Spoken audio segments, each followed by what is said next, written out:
All right, welcome to the show, everybody. So today I'm gonna lay out for you guys in detail just how much Ron DeSantis' campaign has imploded. We have like 3 or 4 different stories that we're gonna put into one giant story about how he is shitting the splunky, as the kids say. The kids don't say that.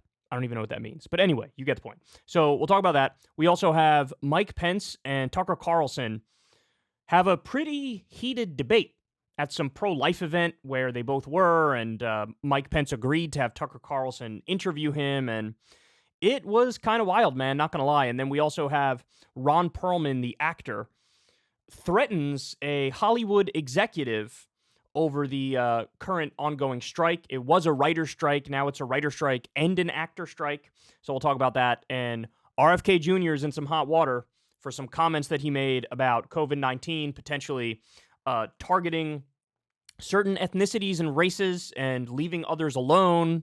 I believe it was, he thinks the Chinese and Jews are kind of exempt from the worst impacts of COVID.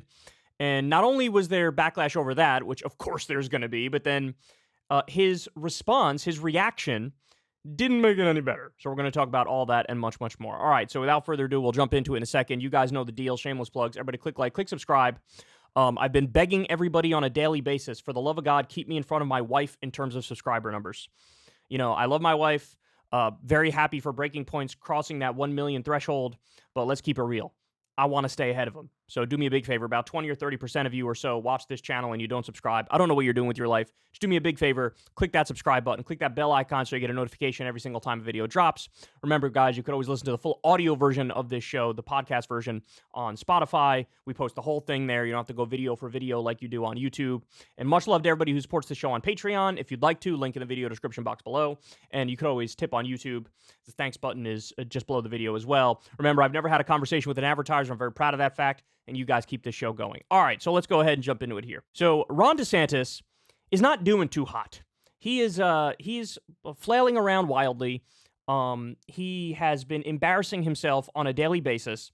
My favorite thing that happened recently was, this blew up on Twitter, a video of Ron DeSantis getting served food in some diner when he's on the campaign trail, and he goes, hungry. No, I'm not gonna lie to you guys. The first time I watched that video, I didn't even understand what was being said. It just sounded like he was making a noise or something. But then somebody like put the text of what it said above the video, and I clicked it and I was like, oh my God, he is saying, hungry. Like he's like a 4-year-old or something. Is he's like waiting for the, all right, here comes the airplane. Zzz. Oh, it was so embarrassing. Anyway, I'm sure all you guys have seen that, but let's talk about, a more serious angle here. So he went on Fox News. He went on there. I forget the name of the show. Howard Kurtz is this guy's name. And he does like a media critique show, which is hilarious because he was fired from his last job. I believe it was at CNN hosting a similar show because he did a terrible job critiquing the media.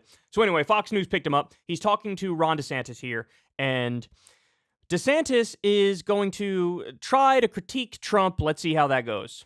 Chris Christie, who was on this program a couple of weeks ago, says he's the only one who goes directly at Trump, insult for insult, calling him a coward and so forth. And that the rest of you just dance around for fear of offending him or his supporters. Does he have a point? I don't do insults, so that is true. I think just getting in this insult game turns voters off. It's not something I want to do. Substantively, we've been very frank at our differences with respect to the former president. I mean, for example, he promised to drain the swamp. It got worse. He did not drain the swamp. Fact check, that is accurate. Is it going to matter? I mean, if you look at Republican primary voters, doesn't seem to matter at all, but that is accurate. He promised to have Mexico pay for a border wall. They did like 50 miles of wall. There's massive expansive still there. And by the way, it wasn't like they did 50 miles of the wall and Mexico paid for it. Of course, we paid for it. There's no legal avenue through which Mexico can pay for the wall. So again, that's a fair criticism from a right-wing perspective of Donald Trump. There's massive expansive still there. He said he was going to eliminate the national debt.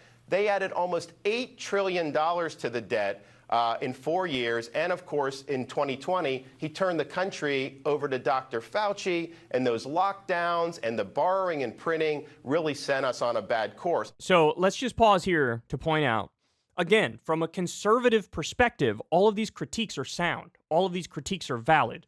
The question is, does it matter from a conservative perspective? Is it like the Trump supporters are supporting Trump because he's a conservative icon? No, I mean, I submit to you, it's all about the vibes and it's all about triggering the libs. And the whole point about DeSantis saying, well, I don't do insults. And it's like, well, he does. And he's leading by like 30 or 40 points. So now I'm not saying if DeSantis starts doing insults that it'll work and he'll take the lead, because I think he's in a pickle where it's almost like no matter what he does, he's going to languish around that 20% line. But it's tough, man. You're watching this. He's hitting him now on policy. And effectively, the reaction from the base is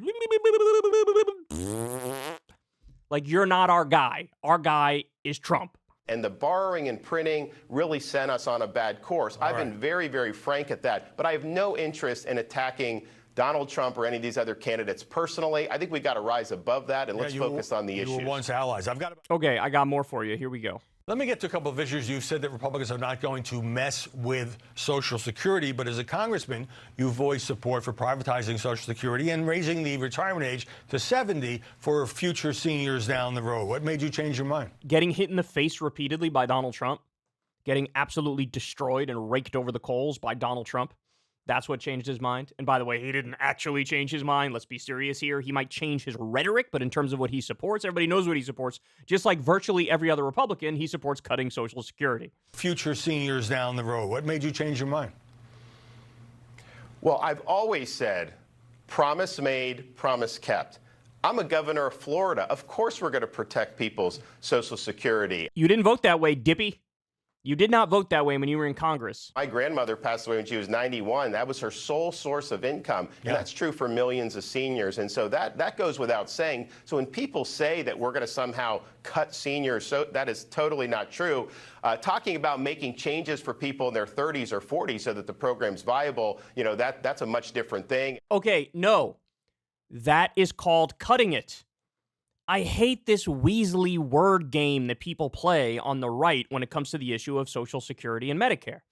If you raise the retirement age for people down the road, that is an effective cut. That's what it is. If you say, I'm going to privatize it, that is code word for, I'm going to cut it. They want to privatize it and change the payment structure so that you get paid less. He wants to cut Social Security. He wants to cut Medicare. He's already cut Medicaid. Hundreds of thousands of people in Florida have lost their health care. Under COVID, there was an emergency extension where a lot more people got Medicaid. As soon as that went away, Ron DeSantis didn't care. And so now hundreds of thousands of Floridians lost their health care. So he's trying to play the weasel game where it's like, I don't really want to cut it, bro. I'm just talking about for people in their 30s and their 40s. That's a cut. That's a cut. Doesn't matter how much you try to BS your way out of it, that is what that is. Viable, you know, that's a much different thing, and that's something that I think that there's going to need to be discussions on. But that's just the reality in terms of where I've been. So I don't think it's necessarily a change. And in terms of privatization, what I always said was you aren't going to be able to offer individual accounts because there's no Social Security surplus. There used to be massive surpluses, and the thought was if you let people divide, now that's gone. So that is totally not on the table. We got to make sure that we preserve it for our seniors because they depend on it. Those are absolute weasel words. We covered the numbers on the show the other day. I'm blanking on the specifics, but the bottom line is a lot of people say, oh my God, Social Security is going bankrupt. It's going bankrupt. It's going bankrupt. That's nonsense. First of all, it's like fully solvent for like 10 years or 20 years more. And then after those 20 years, it still pays out about 80% of its benefits. And all you would have to do to fix the program as far as the eye can see is raise the cap on the Social Security tax. So in other words, and I'm going to give you rough numbers here. I don't remember the specifics, but like on your first $130,000, you are taxed for Social Security. On your first $130,000 that you make a year, you're taxed for Social Security. Everything above that is not taxed.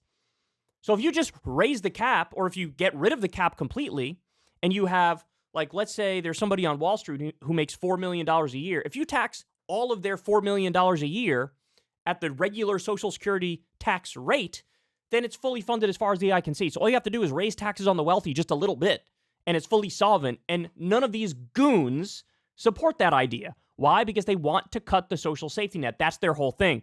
But we're just getting warmed up. It gets better here. So far, he's being interviewed talking about Trump, talking about his policy positions, etc. This was a devastating focus group that I have to share with you. So this is in Axios. They went to Minnesota and spoke to swing voters. Now, how do they define swing voters? People who voted for Trump in 2016 and then flipped and voted for Biden in 2020. These are the kinds of people that Ron DeSantis is absolutely positively going to need on his side in order to win a general election. Now, he's already struggling and languishing in the primaries. We know that. We've covered that relentlessly. We just talked about it. But it used to be the case that, Ron DeSantis is struggling in the primary, but if he gets through the primary, he's actually a stronger general election candidate against Biden than Donald Trump is. Well, now that changed. It changed quite a bit because of his missteps on the campaign trail, and now he's sprinting to the far right on a lot of issues in order to beat Trump in the primary, like, for example, the 6-week abortion ban. People don't like that, and that makes him less viable in a general. So look at what they say. Florida Governor Ron DeSantis' positions on LGBTQ issues aren't landing with a group of Minnesota swing voters, with several describing him as a, quote, wannabe dictator in our latest Engages Sago focus groups. The culture wars that have boosted DeSantis' popularity in Florida, and now he hopes nationally, are already souring his image with some voters in a key Midwestern state. These voters are looking for an alternative to both Biden and Trump, but they're not interested in the right-wing ideas that DeSantis campaigns on, instead citing crime and the economy as their top concerns in 2024. Axios sat in on 2 online focus groups Tuesday night with 13 Minnesotans who voted for Trump in 2016 and Biden in 2020. 9 identify as independent, 3 as Republican, and 1 as a Democrat. So again, let me pause here just to point out, look, fair criticism to say this is a small focus group, so the sample size is not really indicative. That's totally fair. Now, the polls are also backing up this notion, though, that he's slipping in the general election either way. But I find the findings here are astonishing, so I want to share them with you. While a focus group is not a statistically significant sample like a poll, the responses show how some voters are thinking and talking about current events. No one said they're more likely to vote for DeSantis after being shown a video shared by his campaign online that portrays him as an anti-LGBTQ crusader. So this is the video we covered on the show. Everybody was talking about it online. It is the most terminally online video I've ever seen. It looks like it was made by a 14-year-old 4chan Nazi. You have pictures of, like, Christian Bale as American Psycho in there, like, glorifying and lionizing him and comparing DeSantis to him. When what did Christian Bale and American Psycho do? Murdered homeless people. They also have DeSantis showing him next to, like, jacked bodybuilders who are posing and stuff like that. Just way too online. And they were bragging about not just being anti-trans, but also being anti-gay. That was the whole point of the video. They were attacking Trump because Trump was okay with a transgender person in a beauty pageant when he owned Miss America or whatever it was. You know, Trump had made some commentary that was pro-gay at one time or another.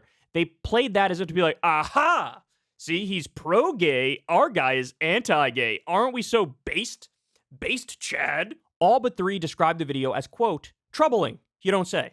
4 voters admitted they simply didn't know enough about the governor to offer an opinion, but the rest who knew him didn't like him. Quote, Minnesota swing voters fall into 2 camps. Either they don't know what DeSantis is saying or they don't like it, said Rich Thau, president of Engages, who moderated the focus groups. I love this.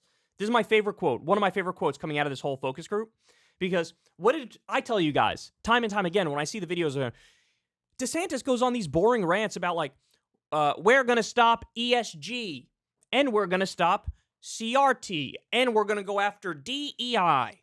And as I'm watching that, I go, okay, yeah, I know what those things are because I'm a political junkie and I cover this stuff for a living.